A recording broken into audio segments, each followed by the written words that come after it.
with breaking news. In a major escalation of the crisis in the Middle East, Iran has started a direct attack on Israel by launching dozens of drones to attack targets there.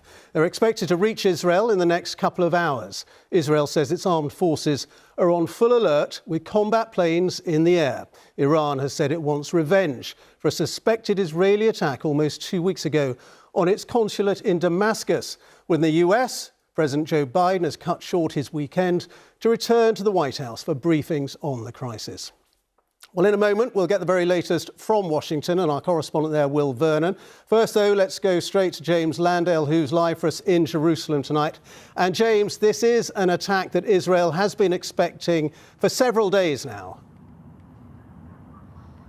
Yeah, that's right, Ben. Ever since that attack on the Iranian consulate in Syria, there's been growing speculation that Iran will have to respond in some way. There's been talk about different types of attack, but it now appears that attack is underway.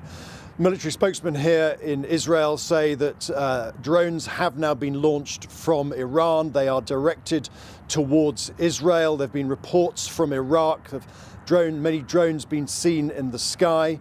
The Israeli spokesman said that those drones will take some hours before they reach their target here. And he says that he's confident that Israel's air defenses will shoot them down. Earlier today, just before this attack was formally confirmed, the Prime Minister Benjamin Netanyahu gave an address to the nation saying that his country would overcome all its enemies. Israeli citizens. In recent years, and even more so in recent weeks, Israel has been preparing for the possibility of a direct attack from Iran. Our defense systems are deployed. We are prepared for any scenario, both in defense and attack. The state of Israel is strong, the IDF is strong, and the public is strong.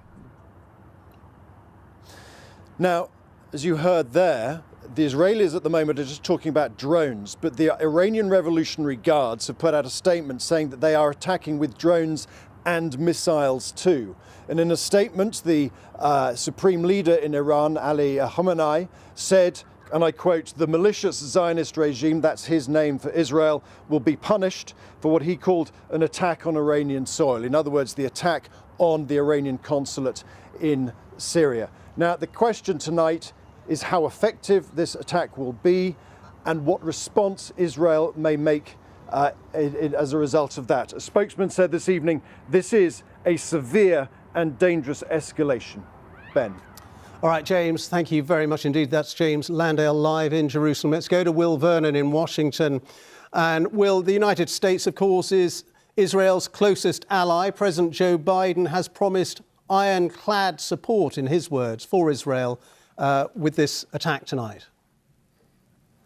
That's right, Ben. President Biden is back in the White House. He earlier cut short a weekend away in Delaware to come back to Washington and attend that urgent National Security Council meeting. And we've had a statement from the National Security Council saying Iran has begun an airborne attack against Israel. President Biden is being regularly updated on the situation by his national security team, who are in constant communication with Israeli officials. And it goes on to say that this attack is likely to unfold over a number of hours. And unnamed US officials have been speaking to US media saying that they expect this drone attack to be synchronized with missiles that could be launched later on. But as you said, President Biden and other US officials have repeatedly said over the last few days that American support for Israeli security is ironclad. And we know that US forces in the region are on alert and are ready to assist the Israelis with protecting their territory. But US intelligence officials here reportedly